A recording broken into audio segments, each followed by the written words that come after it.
এখন কৃষ্ণপুর জায়গাটা দেখতে খুবই সুন্দর। এখানে কত লোক আসছে,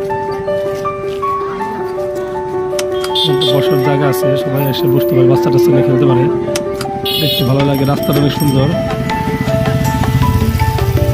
অনেক লোকের চলাচল, বিকেলটা খুব সুন্দর।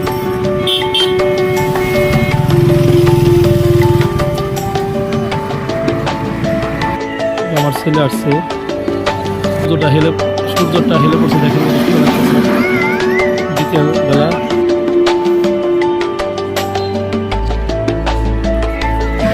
এটাকে আসলে সবারই ভালো লাগবে, সবাই আসতে পারেন। কৃষ্ণপুর মোড়, পুকুর পার বলে। আমার ছেলে ওখানে দাঁড়িয়ে আছে।